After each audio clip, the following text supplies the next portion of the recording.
Comment allez-vous aujourd'hui? Bienvenue à mon 292e interview de femmes merveilleuses. J'espère que vous allez bien. Hélène Fourcade, life coach, experte en résilience pour vous accueillir aujourd'hui lors de mon interview avec Isabelle, mon invitée du jour, avec qui on va passer environ 20 minutes. 20 minutes durant lesquelles on va parler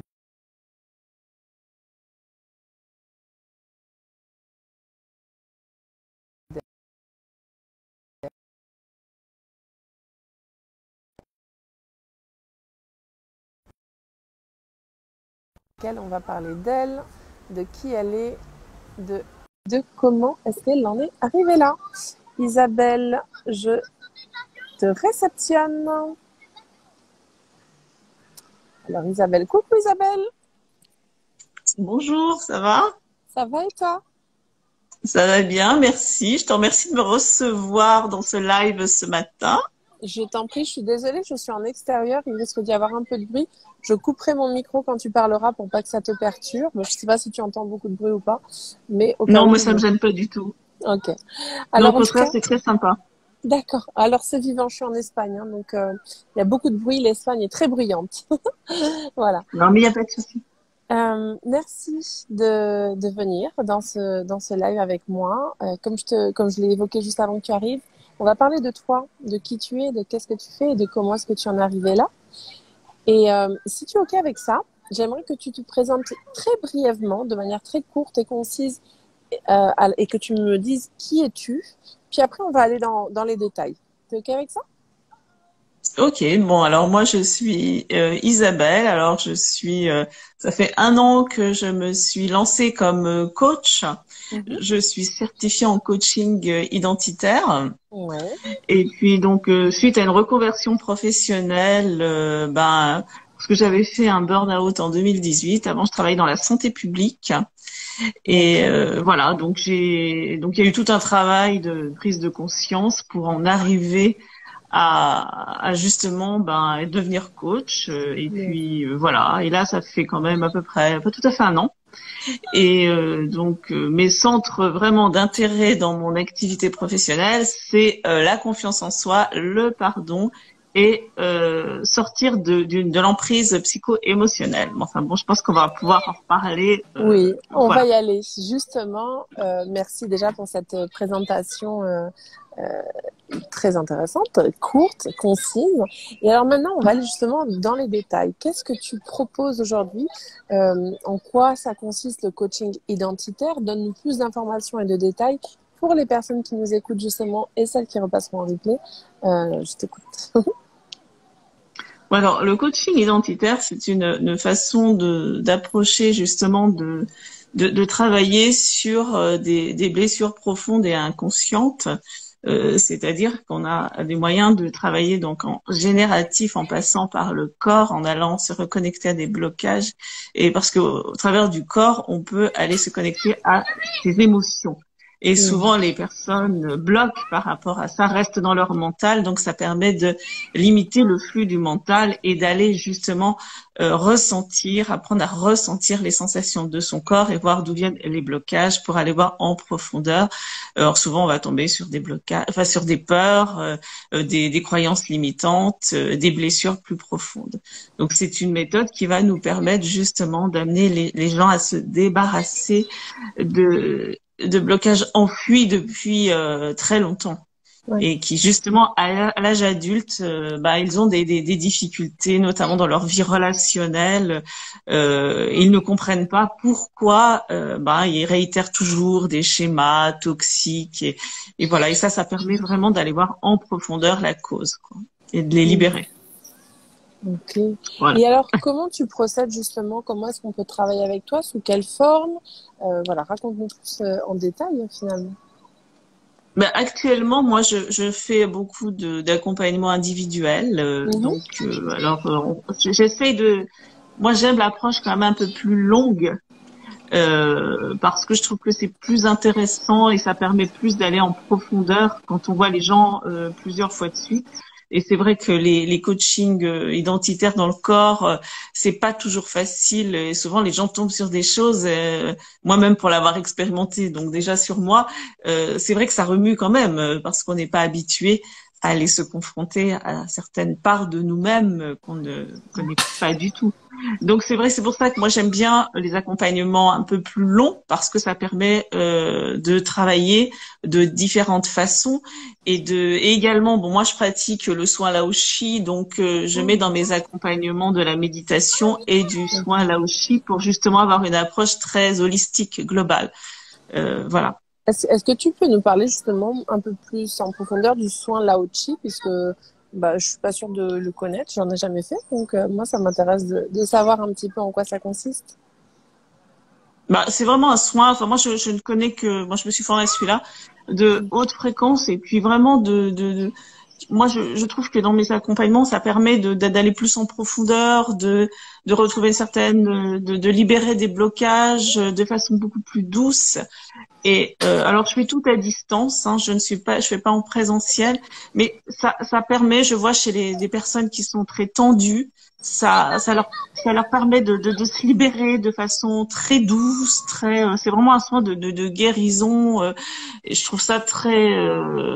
Enfin, c'est un bon complément. Pour moi, et les gens qui l'ont testé en redemandent. Donc, c'est différentes approches en plus avec la méditation pour aller encore plus en profondeur et en douceur. Moi, je veux travailler ça en douceur, même si c'est des méthodes où vraiment ça remue beaucoup les gens.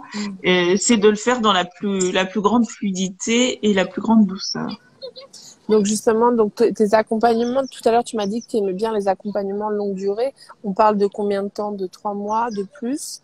Bah pour l'instant, donc je suis plutôt sur un mois et demi, 2 mois, ça peut être voilà des Ok. accompagnements. Parce que je remarque quand même que c'est quand même assez difficile pour les personnes de franchir le pas et Ouais. souvent ils préfèrent tester sur du court. Alors ils testent sur du court. Moi j'ai quelqu'un là qui a testé sur du court et après qu'on a redemandé. Donc c'est pour ça que maintenant j'essaie de proposer différentes formules sur un Ouais. thème pour justement, notamment là, j'ai sorti sur l'emprise émotionnelle, se sortir de l'emprise émotionnelle. Alors ça, c'est un sujet qui est compliqué parce que souvent les gens ne se rendent pas compte qu'ils sont sur de l'emprise, qui sont victimes d'emprise psycho-émotionnelle. Donc là, j'ai par exemple une petite formule One Step qui est vraiment de 2 séances pour essayer de leur faire prendre conscience. Et après, il y a l'accompagnement, 2 autres accompagnements plus longs. Mais c'est vrai que on est un peu confronté à ça parce que nous, on a une vision on sait de quoi on parle, donc on a une vision beaucoup plus large. Mais les gens, c'est pas toujours évident de franchir le pas, donc il faut Ouais. trouver des façons de les accompagner du sur-mesure. Voilà. Ouais, je suis d'accord avec toi et c'est vrai que parfois c'est compliqué hein, de se dire ok je me lance sur un accompagnement longue durée sans vraiment savoir de quoi il s'agit en fait. Et donc dans cet accompagnement longue durée, donc tu fais du coaching identitaire notamment, tu inclus également de la méditation et des soins Lao-Chi, c'est ça? Je fais un soin en fait sur Ok, l'ensemble, la personne a un soin. d'accord, d'accord. Et alors, qu'est-ce qui t'a mené à faire ça aujourd'hui? Raconte-moi un petit peu quel est ton parcours, qu'est-ce qui t'a donné envie finalement de faire cette reconversion professionnelle? Tu l'as un petit peu évoqué tout à l'heure, mais si tu veux rentrer un peu plus dans les détails. Alors en fait, j'ai eu plusieurs vies professionnelles avant, et je crois que c'est Ouais, ton cas aussi parce que j'ai écouté ta vidéo là. Donc je pense on est beaucoup dans ce cas-là. ouais, Et donc voilà, c'est donc j'ai été enseignante. Au départ, j'ai commencé par faire des études de psychologie, donc j'étais déjà un peu dans là-dedans. C'était des sujets qui m'intéressaient beaucoup. ouais. J'ai été enseignante. Je me suis occupée beaucoup d'enfants qui avaient des difficultés, des troubles de l'apprentissage, des troubles du comportement. Après, je suis partie dans la santé publique. Donc, j'étais longtemps chef de projet en santé publique. Et puis, j'ai fait donc un burn-out, comme je le disais précédemment, en 2018. Et à partir de là, ça a été la grosse prise de conscience. Ça a été, je pense que quand on en arrive à des situations comme ça, où on est, une sorte de crise de vie, on remet tout à plat, quoi. On remet tout à plat et on se reconcentre sur son être. Parce que souvent, le burn-out, on est dans le faire. Moi, j'étais dans le faire, Ouais, je savais même complètement. plus, voilà. On se déconnecte complètement de ses émotions et j'ai eu vraiment besoin à un moment donné de me reconnecter à mes émotions et à moi-même. Donc ça a été encore un long travail. Et j'ai commencé un peu développement personnel, un peu comme beaucoup de gens, à lire des livres. Et puis j'ai suivi un petit programme. Et puis là, ça a été un peu la découverte du coaching identitaire. Et ça m'a tellement plu que je me suis dit bon, puis comme de toute façon j'étais à un moment où j'en avais un peu assez de ma vie professionnelle, j'ai voulu faire ça et là ça a été le grand saut là. À partir de là, ça a été le grand saut et voilà, je suis partie. Et donc quand j'ai découvert le coaching identitaire, après j'ai vraiment eu envie de poursuivre quoi, d'en faire mon activité professionnelle. Et j'ai tout quitté du jour au lendemain en fait. Il y a des gens encore qui le font par petites touches, qui continuent à rester un peu dans le salariat, un peu dans. Moi j'ai dit non, c'était le grand saut. J'ai dit j'y vais. Donc et j'y suis. C'est pas toujours facile, je ne dis pas, mais je suis très contente et voilà. Bon, voilà où j'en suis aujourd'hui. C'est génial et merci de nous transmettre aussi ce témoignage parce que en fait beaucoup de personnes sont dans ton cas dans le sens où beaucoup de reconversions. Alors souvent moi ce que j'observe donc ça fait 292 interviews que je fais donc j'en ai interviewé beaucoup des coachs notamment et souvent ce que j'observe c'est que on se reconvertit en tant que coach parce qu'on a vécu quelque chose de très difficile précédemment. C'est pas le cas de tout le monde mais en tout cas il y en a beaucoup. Et en fait, cette reconversion, des fois, ça passe par, je continue un petit peu mon ancien métier parce que c'est quand même difficile de sauter le pas. Et là, ce que tu nous indiques, c'est que vraiment, toi, t'as décidé de te lancer, de tourner la page définitivement au salariat. Et je trouve ça vraiment magnifique parce que du coup, tu as ces deux témoignages que tu nous partages. C'est le partage de déjà comment tu t'en es sorti de ce burn-out que tu as eu et comment tu as franchi le cap finalement de je passe du salariat à l'entrepreneuriat. Donc c'est très intéressant. Ah moi, j'ai quitté tout comme ça. Vraiment, voilà. Et depuis, je dirais que je fonctionne à l'intuition. Par exemple, dans mes accompagnements que je prends, j'y vais. Je veux dire, j'y vais et je me dis, je vais vers cette personne. Je suis partie puis j'ai découvert vraiment un univers que je ne connaissais pas du tout. Les réseaux, je ne connaissais pas. Tout a été nouveau pour moi, mais j'ai l'impression de faire vraiment un saut dans le vide. Donc, ça a été c'est ça. Puis bon, depuis que j'y suis, j'avance, quoi. C'est pour ça que j'insiste beaucoup sur la confiance en soi. C'est un de mes thèmes de prédilection parce qu'il faut vraiment avoir une grosse dose de se faire confiance parce qu'on part dans l'inconnu et voilà, oui, moi j'ai voulu faire comme ça. Après, chacun fait comme il veut. Je comprends qu'il y ait des peurs du manque. C'est surtout la peur du manque qu'on voit chez les gens qui vont par petites étapes. Voilà. Tout à fait, tout à fait. Et oui, et c'est compliqué de se défaire de cette peur quand on n'a pas l'habitude de s'en sortir, de se sortir de ce gros manque, de cette peur. Et quel message tu aimerais justement faire passer aux personnes qui nous écoutent ou celles qui regarderont en replay? Quel est le message que tu aimerais leur partager aujourd'hui? Moi, je pense que vraiment de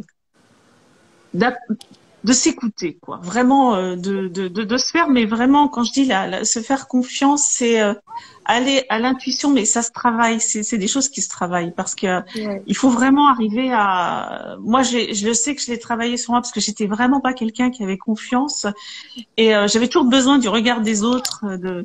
Et là, je me rends compte que après, maintenant, c'est vraiment vraiment, c'est arriver à surmonter ses peurs, c'est aller se confronter à la peur, en fait. C'est-à-dire se dire, bon, je me lance dans quelque chose de nouveau. Je ne connais pas les réseaux, je ne connais pas la concurrence, je ne connais rien. J'y vais avec mon cœur. J'y suis allée avec mon cœur. J'y suis allée avec ce que je voulais partager, les sujets qui m'intéressaient. Et depuis, je continue comme ça. Et je dirais que j'ai découvert des très belles choses. Je dis pas que c'est facile, mais j'ai découvert des gens formidables. J'ai découvert et c'est ça en fait. C'est vraiment y aller avec son cœur. Et plus on avance avec son cœur, plus on laisse l'ego derrière, parce qu'en fait, on est toujours dans cette dualité ego cœur. Et moi, je dirais que j'essaye vraiment d'avancer avec mon cœur. Ouais, mais c'est vraiment une clé que tu nous partages aujourd'hui, une vraie clé, une vraie pépite. Et pour autant, beaucoup de gens te diront ou te diraient peut-être, mais comment on fait pour se lancer avec le cœur? Et là, je pense que c'est un chemin, c'est un travail qui se fait parfois petit à petit, parfois all-in, comme tu l'as fait, mais en tout cas, tout le monde en est capable. C'est ça que je voulais dire. Donc, merci de nous le partager. Et alors, on arrive gentiment à la fin de ce live. Hein. Il nous reste encore quelques minutes. Mais c'est vrai que j'aime bien vous demander quelles ont été tes inspirations. Est-ce que tu pourrais nous partager 3 personnes qui t'ont inspiré justement sur ce cheminement? Ça peut être alors en dehors de la famille et des amis, puisque je vais te demander de venir les taguer en commentaire après. Donc des personnes qui pourraient inspirer d'autres que toi et que moi. Voilà. Quelles ont été ces 3 inspirations pépites que tu as eues ces dernières années? Bon, moi déjà, il y a toute la famille du coaching identitaire. Donc Ouais. là j'ai été formée, donc et toutes ces personnes qui m'ont accompagnée, qui m'ont formée et accompagnée dans ces transformations. Donc ça a été la première étape. Ensuite, pour moi, je suis accompagnée toujours depuis mon lancement par Marjolaine Gailly. Ouais. Donc, qui est quelqu'un qui m'accompagne qui m'a mentor au niveau business et même coach et qui m'a fait vraiment prendre des belles prises de conscience. Donc, elle vraiment, c'est quelqu'un que j'apprécie beaucoup et qui m'apporte beaucoup. Je dirais aussi que j'aime l'approche business énergétique de Sophie Chag. Ouais. Voilà. Et encore une quatrième, tu m'as dit 3, mais allez, j'en prends une quatrième. Quelqu'un qui m'inspire aussi beaucoup, c'est Anaïs Gauthier. Gauthier, c'est la fondatrice de l'école de l'écologie personnelle. Ok. Donc j'aime vraiment son approche donc voilà, c'est les personnes qui m'ont inspirée et qui m'inspirent actuellement dans ce champ-là. Yes. Eh ben, en tout cas, merci de nous les partager ce matin. Et tu pourras bien évidemment venir les marquer, ainsi que tes coordonnées. Donc, tu peux venir marquer en commentaire tes coordonnées, où est-ce qu'on peut te retrouver pour travailler avec toi justement, et les coordonnées de ces 3 inspirations que tu nous partages ce matin. Voilà. Je te Eh ben, merci remercie. beaucoup. Ouais. Merci à toi. Je te remercie du fond du cœur, Isabelle. Si vous avez envie de connecter avec elle, allez-y. Elle va marquer ses coordonnées. Donc, vous pourrez aller lui poser des questions sur son coaching identitaire, sur ses accompagnements courts ou longs. Et puis voilà. Et merci du fond du cœur. On arrive à la fin de ce live. Pour ma part, je vous retrouve demain pour ma prochaine interview. Et puis, je vais vous souhaiter une excellente journée. Voilà. Est-ce que tu veux laisser un petit mot de la fin? Non, mais j'étais très contente de partager ce moment avec toi. Merci beaucoup. Merci du fond du cœur. Merci à vous qui étiez présents et merci à ceux qui regarderont en replay également. Je vous embrasse très fort et je vous dis à demain. Ciao!